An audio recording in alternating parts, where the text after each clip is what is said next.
screen now? Right. In the last class, we discussed about modern agriculture technique, that is usage of fertilizers and pesticides and their problems like biomagnification. Even food is getting contaminated with these fertilizers and pesticides, and they get stored and they contaminate the total living beings who feed on that, right? So that is biomagnification. Similarly, what is waterlogging and salinity? Waterlogging means accumulation of water. Why accumulation or stagnation or storing of water or waterlogging condition or inundation of water is called as waterlogging. Right. What does inundation of water means? Okay. Temporary or permanent inundation of 2 or more acres of normal dry land is called as, we have studied somewhere. What is that? Temporary or permanent inundation of 2 or more acres of normal dry land is called as Floods. floods, right? So, what is floods? Storage of water. So, what is waterlogging? Something related to same. Ade floods ante kuda same.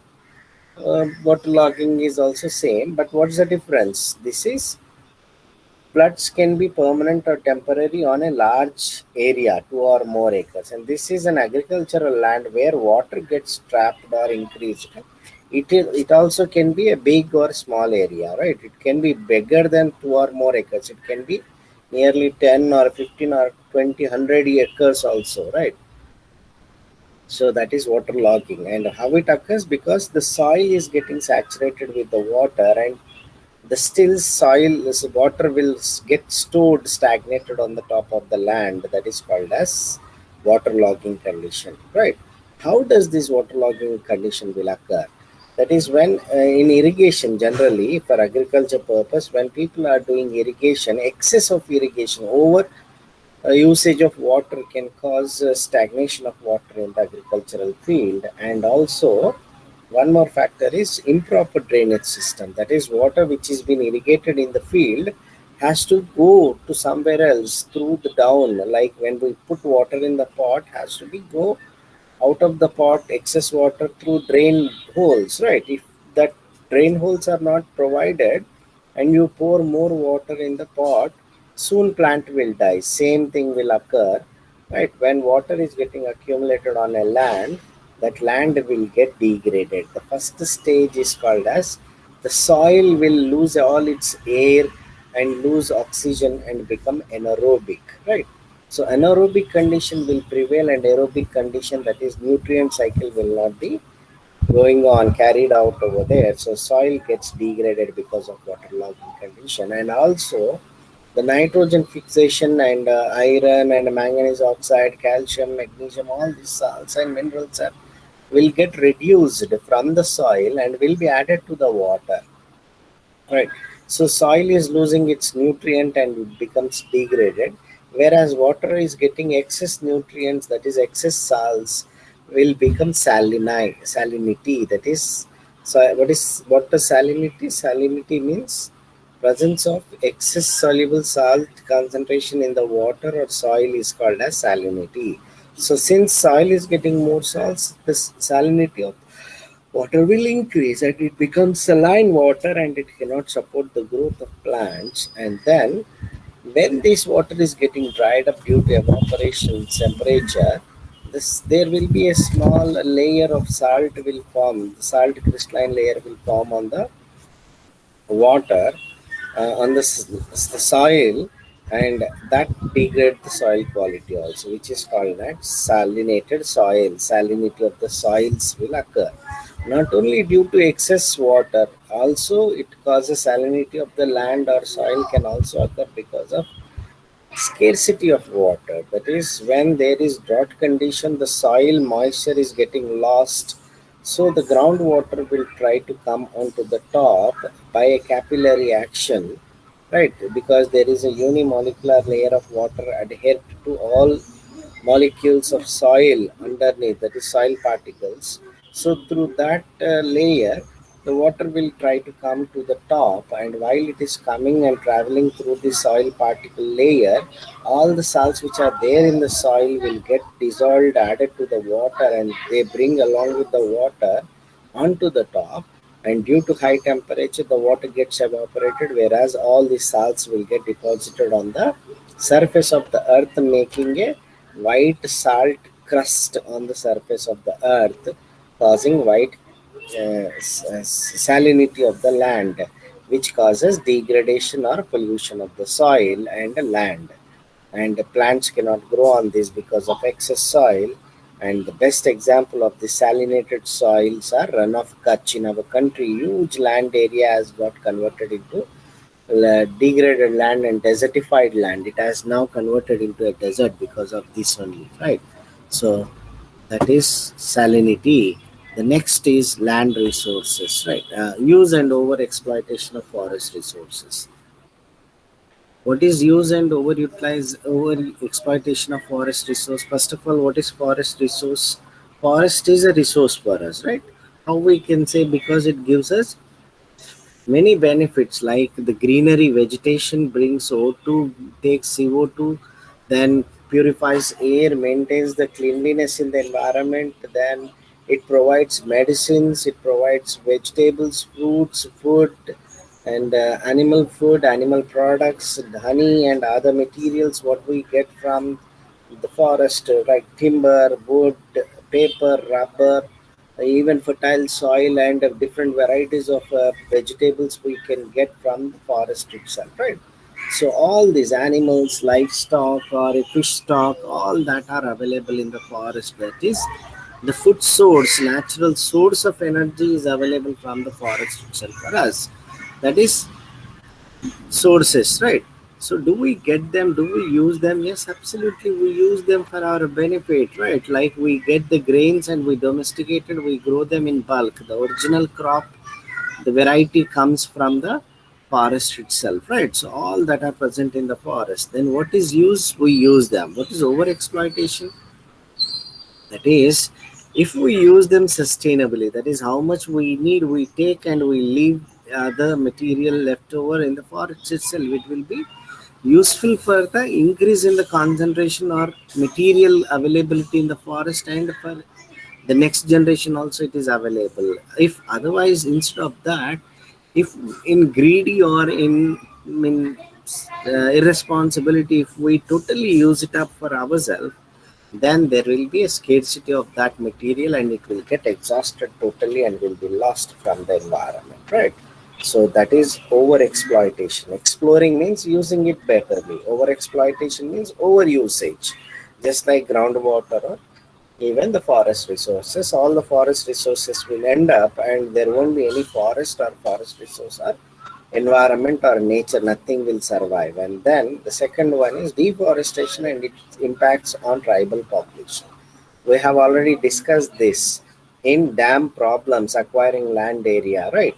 So it could be because of any reason people try to acquire the forest land areas, like for economic development, construction of dams or construction of reservoirs or laying a road or railway track or any other, I mean, nuclear reactor plant or any other industrial plant establishment.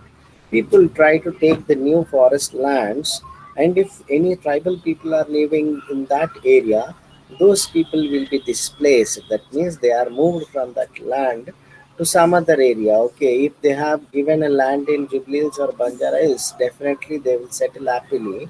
But if we provide them, they are leaving, their a livelihood will be provided, but how about their culture, their tradition, their customs? Those things will be lost permanently because they slowly convert into our habitations, that is our habits. A city fellow, right? Urban population they mingle with, and then they lose their own culture, traditions, customs. What is the importance of those things?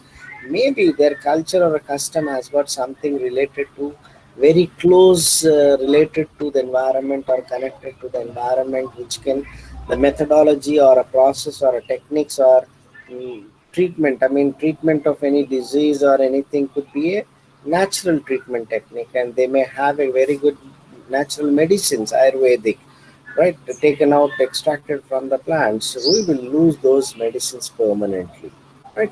So they may have a good technique to have an eco-friendly technique to connect with the environment and live sustainably, that will also be lost, right? So such kind of valuable informations or facts or customs or duties or methods will be lost from the society if a culture is lost. So overall, there are nearly 50,000 cultures have already lost, tribal cultures have already lost from the earth, according to that statistics. So once a culture is lost, definitely that has an adverse impact on the society. There will be a loss to the society, right? The next one is land as a resource, right? Can we say land is a resource for us? Yes, absolutely. We can say land is a resource. Why? Because it gives us many things what we discussed in lithosphere, like it gives us a stable substrate, that is a base for our settlement, construction, walking, running, road laying, railways, right? Buildings, infrastructure, all that is possible because we have a land. Then the gravity, otherwise we will be flying in the air, right? All the buildings, everything will be flying, so gravity makes it to hold on the ground, right? And even environment is provided to earth because of this gravitational pull, right? And then other benefits of the environment, earth, right? That land, it contains minerals, right? Ores, like minerals and salts, which are helpful for the plants to grow, and that plants can give us food and maintain the ecological balance, greenery, oxygen, CO2 levels, all that, right? And then water holes are present on the land.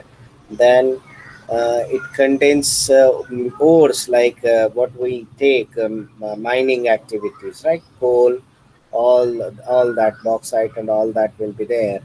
So that is one thing. And even it contains fossil fuels and endothermic energy. All energy resources are Many energy resources are present in the land. And not only that, even land is a best example of cleaning the environment. That is, it takes all waste materials like animal waste, agricultural waste, human waste, all that, and it will be decomposed. Natural, organic natural fertilizers we discussed, decomposed into the micro and the macronutrients which are supplied to the plants for the growth, right? So that is what the best process. Waste is converted to the most useful material nutrients for the plants by the soil of the land. That is the beauty of this land. That is why we can say yes, it is a useful resource to us. And is this land remains as it is forever? No, it is getting changed. Why? Because of human activities. What is that change? It's adverse change called as land degradation. What does land degradation means? Land degradation means decrease in the quality of the land. What quality? Fertility, productive quality or productive capacity of the soil is getting decreased. Why? Because of various activities like what we have studied in the first few classes: pollution, waterlogging and salinity, excessive use of fertilizers and pesticides, shifting cultivation, mining, landslides, soil erosion, desertification. All of these are nothing but the factors which can cause land degradation. Like pollution. Pollution is addition of any chemicals or toxic materials or hazardous materials like industrial waste, agricultural waste, industrial waste, domestic waste, or nuclear waste, any material, or even plastic or a chemical spillage due to accidents or oil spillage, any material which is non-required, which can change the quality of soil, is called as a pollution, and it will not allow the plants to grow because of that material. It is called land degradation. Then waterlogging and salinity. Yes, waterlogging causes anaerobic condition and reduction of nitrogen fixation and release of minerals and salts from the soil and causes land degradation. Salinity. Excess amount of soluble salts present in the water or soil can cause soil more saline and not suitable for growth, is called salinity, that is land degradation. Excessive use of fertilizers and pesticides we discussed, right? Fertilizers, if they are present more, it degrades by decreasing the water holding capacity of the soil, and even it adds more salt, that is nutrients, and causes soil pollution. And pesticides causes killing the microflora can cause soil pollution, land degradation. Shifting cultivation, what is it? A piece of land will be taken by the farmers and they continuously do agriculture practice, and once the materials or minerals are exhausted, they leave that piece of land and take another new land and do the cultivation, and this leftover land will become barren and it will turn into a desert, right? That means barren ante em beragavu akkada, nothing grows over there. It remains very loose, and the soil will fly away because of this air or a wind or a rain, which is called soil erosion, and it will turn into a barren sandy soil, uh, textured soil over there, sandy textured soil.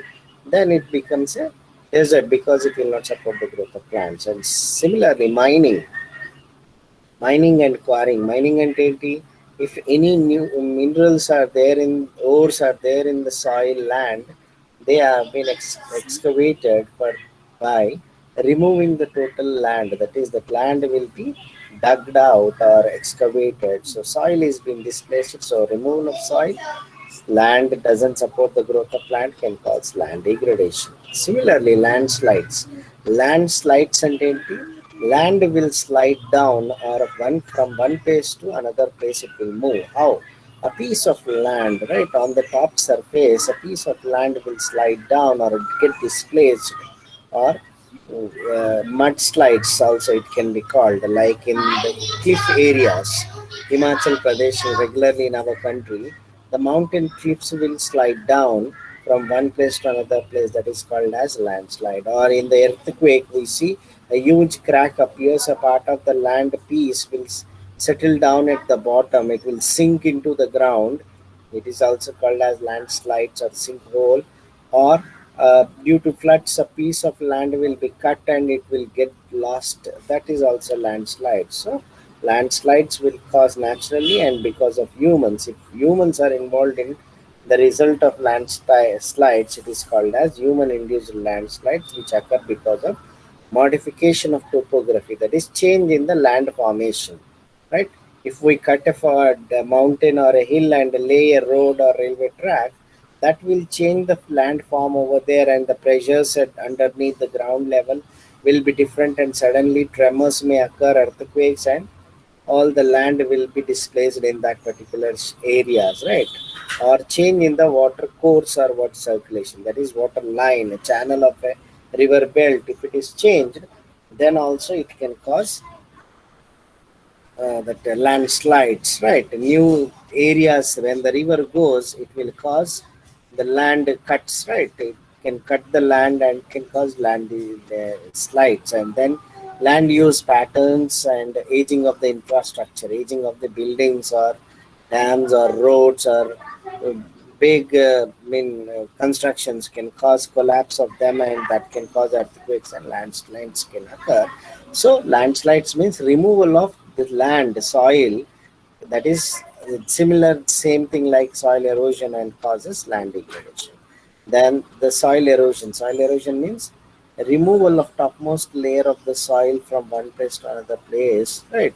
Shifting of the topmost layer of the soil is called as soil erosion, and it can occur because of water, that is rain or a wind or slope of the land. And how much time it takes to form the soil, my dear? Nearly 1,000 years takes place to form 1 inch of soil forming on the land, and if that is washed away with the water, then that is called as soil erosion, and that soil is the one which contains nutrients for the support of plants. If that soil is removed, land will not support the growth of plants and called degraded land. Then the last one is desertification. Desertification means conversion of fertile soil into desert kind of soil is called as desertification. Desert kind of soil అంటే ఏంటి? Sandy soil, iska, right? The totally sandy soil will be there over, and it will not hold this water porosity will not be there, compactness will not be there, strength and stability will not be there. So that is how it will not be useful for growing plants. Then it is called as desertification, and this occurs because of loss of vegetation, and loss of vegetation is due to overgrazing or forest fires or deforestation or Even desertification can result because of pollution, waterlogging, excessive use of fertilizers, shifting cultivation, mining, and human-induced landslides, or even soil erosion. All these factors can cause desertification. That is degradation of the land. No plants will grow on that land. Then there won't be anything to hold the soil. Soil becomes loose and it will fly away, causing desertification. Overgrazing and empty, no vegetation because of grazing. Animals are eating continuously over and over and doesn't allow any greenery to grow. So no greenery, no root system to hold the soils, and soils will become exposed to the sunlight and lose and fly away, causing desertification. Similarly, forest fires. If forest fires occur, they add nutrients to the soil, but continuous forest fires doesn't allow any vegetation to grow, so that will also cause desertification and deforestation. If we remove the plants continuously without allowing them to grow, that can also cause desertification, and desertification cause land degradation. Then energy resources. Energy resources. Uh, Resource means any material which can be helpful for providing help or need or satisfaction of any requirement is called resource, and energy to do work. What are the energy resources? We have two types of energy resources in our environment. One is conventional, that is non-renewable, and non-conventional renewable energy resources. What does renewable energy resource means? The energy resource which can be renewed regularly. Renewed means it is generated regularly in the environment, right? It is available regularly. Like you can take the example of sunlight, right? If I trap all the sunlight today and convert it into something beneficiary to me, again in the evening there is no sunlight, I should not think that it will never come again, right?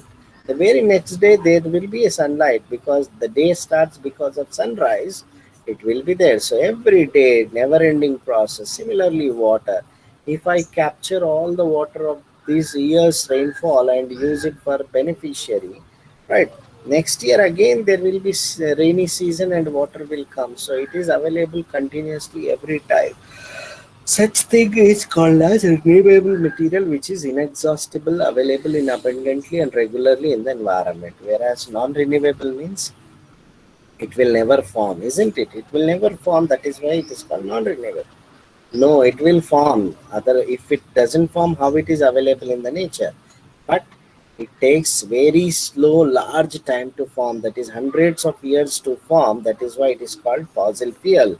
Because what we are using now, the energy resources of fossil fuels like coal, petroleum product, are expected to prepared or formed from the fossil animals which have died 100 years before. That is why we call them fossil fuels, right?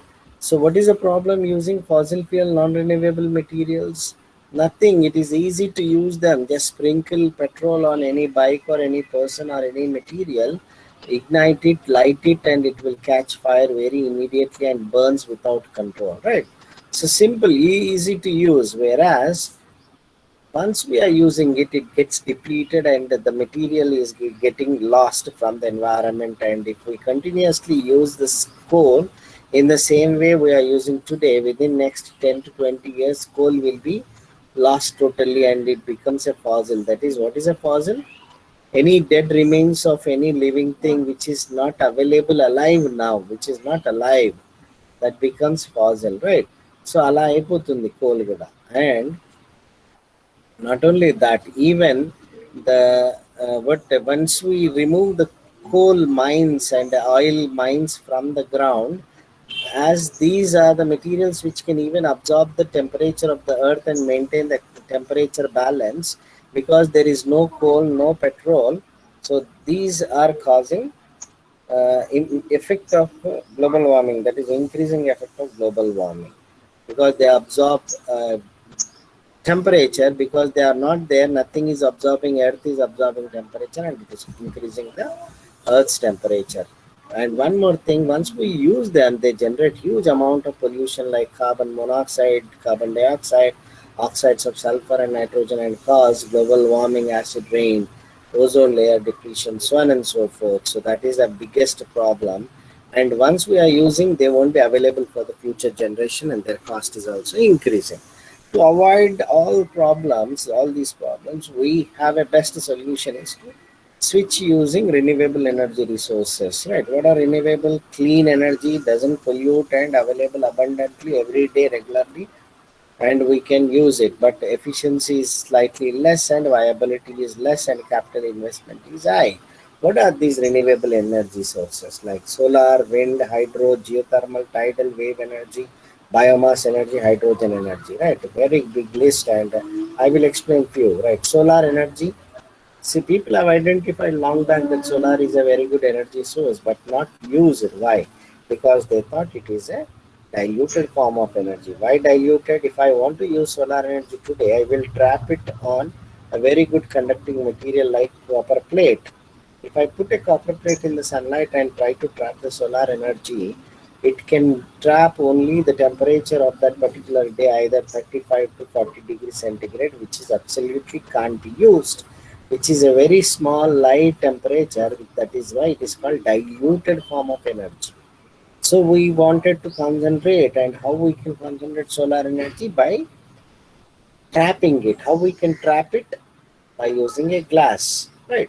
The energy which comes from the sun every day morning is a short wave radiations, which is very strong energy radiation and can pass through the glass. But when it strikes any object, it gets converted into long wave radiation, which are weak and cannot pass through the glass. So they get trapped between these. That is the best example I will give is you park your car in the summers on a road and go for shopping for hours and come back, and I try to sit immediately in the car, you see that the temperature inside the car is much higher than the temperature outside the car. Both are in the same environment, but inside temperature is high. Why? Because the shortwave radiations of the sunlight has entered through the glass windows and got trapped because they have turned into long wave radiations and which cannot pass through the glass, so they get trapped, and temperature of the sun car inside environment increases. Same thing is happening in glass concentration, and that can concentrate solar radiation and convert with the help of photovoltaic cells from photons to electrical energy, and that is how we can use solar energy. Then wind energy. Wind meals are needed, and how wind formation occurs because of the difference in the temperature of the air, like air from uh, sea breeze and land breeze, and air beneath the clouds and air exposed to the sunlight. This difference temperature can cause moving light air. Hot air will be light and move up, and cold air will be denser and comes down. So this is how the circulation of wind currents will form, and that blows the wind, and 25 to 5 kilometers to 25 kilometers of per hour wind is enough to generate electricity. By running a windmill contains wind vanes and associated with the turbine generates mechanical energy converted to electrical energy. Then they are mostly established in hill stations and seashores, right? Then hydropower, right? Hydropower energy we discussed in the dams, mechanical energy converted to electrical energy by the movement of turbines. And then geothermal energy. Geo means land, thermal means heat. The energy which is possessed in the ground is called as geothermal energy. How we can get it? Just bore a hole, lay a pipe, you can get it. No, my dear, it will melt the pipe. So bore a hole, leave a pipe inside, pour some water. That water, when reaches close to the lava, molten magma, it starts boiling and gets converted into steam, and we can capture steam, and we will get the energy from that steam can be generated. And then tidal and wave energy. The tides generated in the ocean, like high tide, low tide, because of the gravitational pull between moon and earth, and also waves generated because of ocean currents, right? That is in temperature difference of the water can cause ocean current, just like wind currents. And that waves and tides can make the turbines to rotate, and the mechanical energy can be converted into electrical, but efficiency has to be improved.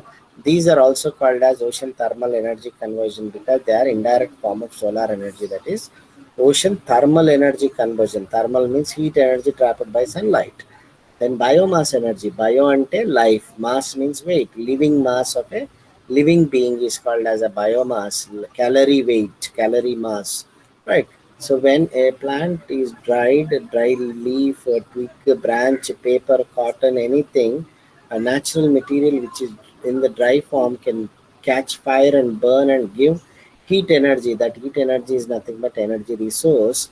And the same in the wet condition, like agricultural waste, animal waste, or biodegradable waste, can go through from fermentation process and can give methane gas. Example, biogas plant, right? That methane gas is a clean burning energy. We got energy resource, right? But if it naturally gets released directly into environment, methane is a global greenhouse gas, right? Causes global warming, so it has to be trapped and completely used up. Then the leftover waste material will be biofertilizer because contains good amount of micro and macronutrients which are readily useful form. So biogas plant is the best example of wet biomass energy. Then hydrogen energy, we can get it from electrolysis of water and we can use it, and exhaust or a byproduct will be again water.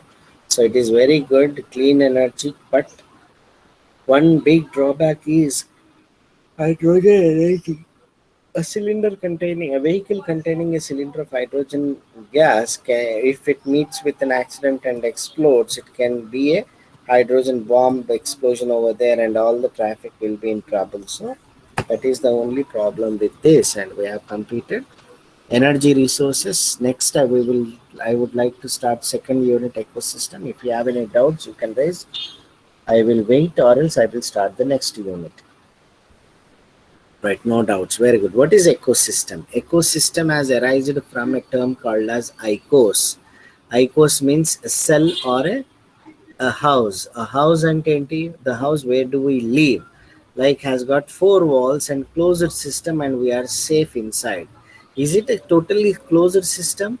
If it is closed, how we breathe, the oxygen what we have completed, how it is going to get increased in the household? Because of that only we have provided windows and ventilation, so oxygen comes from out.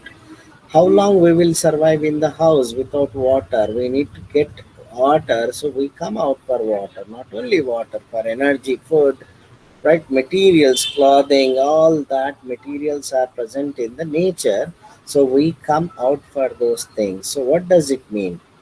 You are there in a house protected, but you can't live there forever.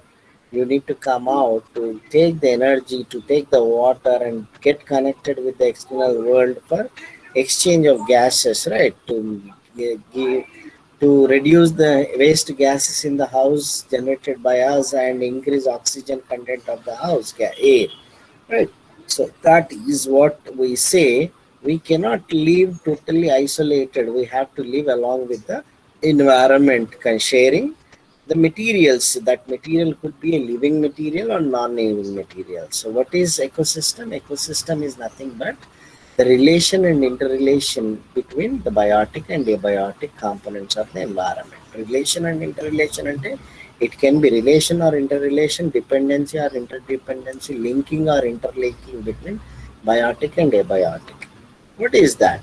So there are biotic and we are biotic, and if we want to survive, we need to get food which is biotic. We need to get air and water which are abiotic, and food grows with abiotic soil minerals, right? So that is what we are not supposed to live isolated. That is the concept of ecosystem. No independent organism can live independently or isolatedly without sharing materials, that is living or non-living materials from this environment or society. That is concept. What is structure and function of an ecosystem?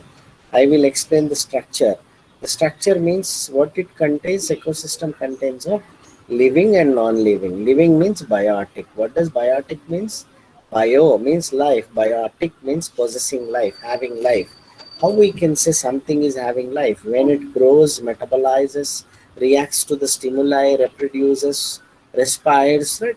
All these activities are done by a living being, then it is living, right? So the one which doesn't do that is a non-living material, which is abiotic. Absence of life is called abiotic, right? So all these biotic and abiotic materials present in the environment are nothing but structure. What are that by abiotic? Abiotic are categorized into climatic and edaphic. Biotic are categorized into plants, animals, vertebrates, invertebrates, microbes, bacteria, protozoans, nematodes. Right? We can't differentiate them: aquatic, terrestrial. So we will just differentiate them, simply simplify them into three groups depending on one basis, that is energy. Who is getting energy, who is taking energy, who is giving energy. From that basis we can categorize them into the one who produce energy, the one who consume energy, and the one who decompose, convert energy. So this is structure of an ecosystem. Abiotic components are climatic, that is meteorological factors. Drought condition lo cheppam manamu. Rain, light, wind, temperature, cloud cover, humidity, water vapor, all these are temperature, climatic factors. So they are climatic factors. Edaphic means materials like soil, the content of the soil, whether acidic materials are there, it will be acidic pH. If basic materials are there, NaOH, then it becomes more basic alkaline. So pH of the soil. Minerals, that minerals only decide whether the soil is acidic or a basic also. So that minerals, and then topography, the type of topography, whether it's a plateau or a mountains or hilly region or iceland or a mountain ranges, right? So that is what is a edaphic factor. Similarly, biotic components are producers that produce the energy, consumers which consume the energy, decomposers which decompose the energy. Producers ante are also called as autotrophs. Auto ante self, trophos means feeders. So the one which feed themselves are called autotrophs. All the green plants which perform activity called photosynthesis and prepare their own food material are called as autotrophs, are producers, right? And then consumers, they produce energy, that's why they are called as producers. And consumers consume the energy, they are also called as heterotrophs. Hetero ante others, trophos means feeders. They feed on others, that is why they are called as heterotrophs. And these heterotrophs are again categorized into four groups, that is primary consumers, secondary consumers, tertiary and quaternary consumers. That is first consumers, second consumers, third consumers, and fourth level of consumers. These are called as trophic levels, eating levels, right? Feeding levels. So primary consumers that are directly feed on the plants called herbivores, plant eating animals like rat, yeah, rat, rabbit, goat, cattle, all that. Then secondary consumers are primary carnivore. They are primary flesh eating, first flesh eating animals like fox, cat, dog, right? Jackal, all that. And then tertiary or large carnivore. That is, they are the large carnivores which feed on herbivores and primary carnivores like wolf, hyena, cheetah, leopard, puma, all these. And then top carnivores are quaternary consumers, which are lion and tiger. And out of top carnivores, quaternary consumers, some are omnivores. Omnivores ante enti? Which feed on both plants and animals like humans and a bear. So this is structure. And then the last one is decomposers or saprotrophs. Sapro ante rotten or dead. Troughs means feeders. They feed on the dead and rotten food material are called as saprotrophs or decomposers. And the one which decomposition does the decomposition and conversion of complex into simpler organic natural fertilizers to Japan akkada. Right. So that is decomposers. And what is decomposer? The waste material, land resources to Japana. Waste materials like animal waste, agricultural waste, human waste will be degraded. Dead bodies of plants and animals will be decomposed by microorganisms, bacteria, fungus, insects, nematodes, all that, which are scavengers or decomposers, right? So this is what structure of an ecosystem. Then what is function of an ecosystem? The relation and interrelation, dependency and interdependency, linking and interlinking. What is that? That is, abiotics depend on biotics for their survival. How we can say that? Abiotics మీద ఎలా depend అవుతాయి? Producers need soil, pH, minerals, light, rain, all for the production of photosynthesis and survival. So producers are dependent on abiotic materials, right? So similarly, abiotic depend on biotic. Like if good plants and trees are available, grows in an area, it becomes a lush green forest. If no plants and nothing and desert land, then it becomes a deserted land, right? So that is how they are interdependent on that. Within themselves, they are again intradependency. That is, producers are needed for the consumers. Consumers depend on the producers for energy, and decomposers depend on producers and consumers for their energy. And the soil depends on the decomposers to add fertility by decomposition. So abiotic is again dependent on the biotic. So this is called as structure, function, and concept of an ecosystem. Now, how this dependency can be explained? This dependency can be explained by change of energy or flow of energy. So, what is energy flow in an ecosystem? How does energy flows in an ecosystem? Energy flow అంటే ఏంటి? Flow of energy from one level to another level. So నాకు energy కావాలంటే what should I do? What we will do? We will eat food, right? So food is the form of energy. The flow of energy is in the form of food through various trophic levels in an ecosystem. In an ecosystem, energy flows in the form of food. So what is the first primary source of energy in the environment? Sunlight. Who is using that sunlight? Plants are using that sunlight photons and convert that radiation energy into chemical energy called as carbohydrates, right? And that by the process of photosynthesis. So plants are the first one which are material form of energy has been generated in the environment, right? So sun nunchi energy will comes to the plants, and from there it has to flow to the consumers. And in this process, some of the energy will be lost to the external environment as heat, and some of the energy will be utilized by the plants for their growth. And again, from the consumer, the energy will travel to decomposers. When the consumers are dead or when the plants are dead, the energy will be taken up by the decomposers, and in this process again some part of the energy will be utilized by them and some part will be lost to the external environment. And then decomposers will change that energy into the nutrients, right? Micro and macronutrients like inorganic nutrient pool and added to the soil. So ultimately the energy is coming back to the environment, external environment, that is soil. It starts from sun and ends in soil. Again it goes through this, which are unidirectional energy flow, goes into this chain of producers, consumers, decomposers, and soil, right? So it cyclic action goes on like that. So this is energy flow in an ecosystem, right? Next is food chain.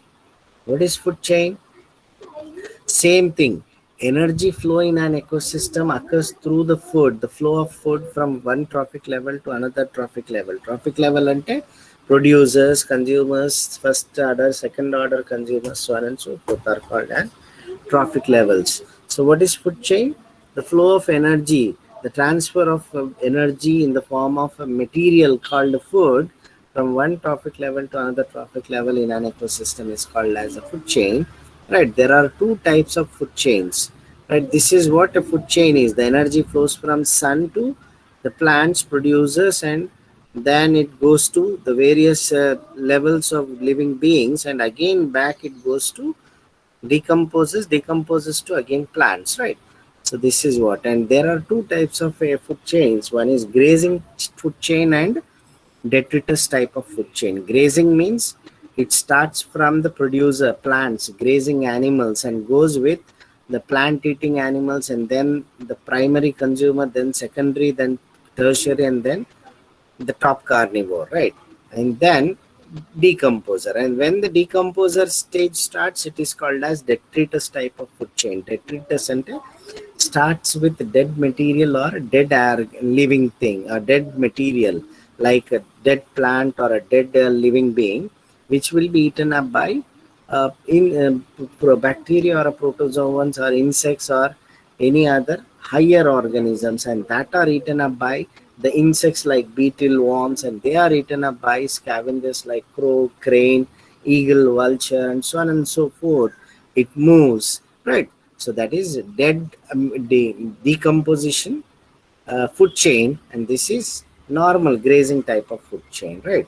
So this is food chain in an ecosystem. Energy flow in an ecosystem occurs because of food chain, right?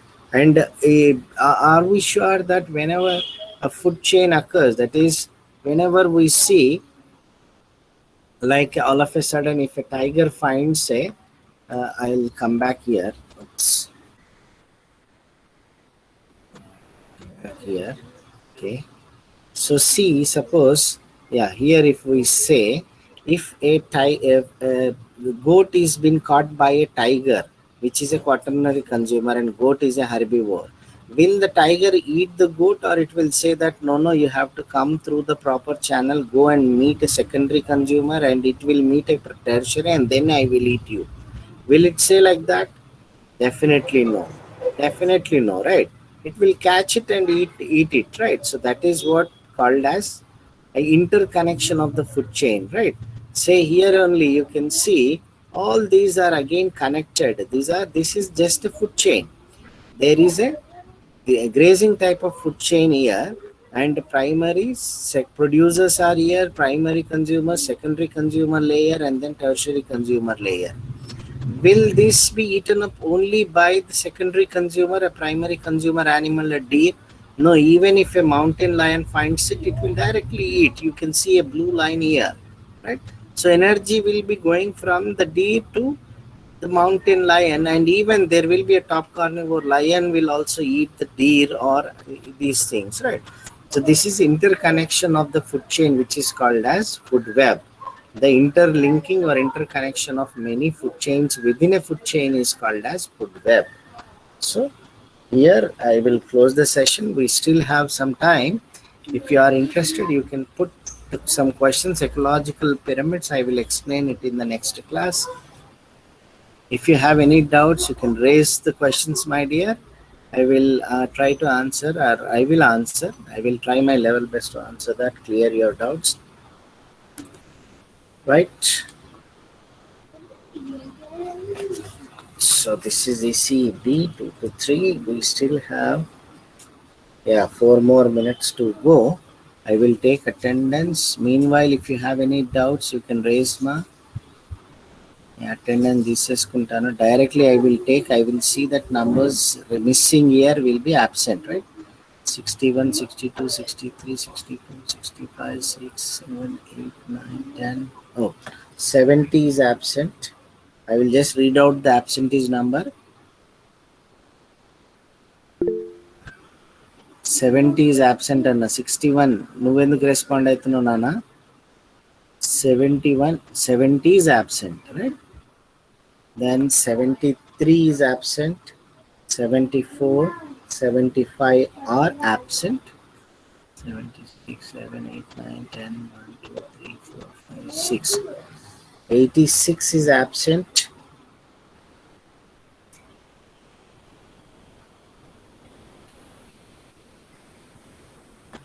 95, 96 is absent. 98 is absent. 102 is absent. 107 is absent.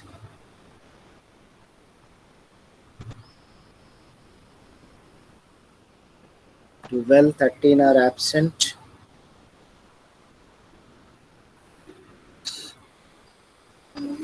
16, 17, 18, 19. 120 is also absent, right? So we'll wind up this, and we have completed till food web today. Right, my dear. So I'm closing the session. You take care of yourself.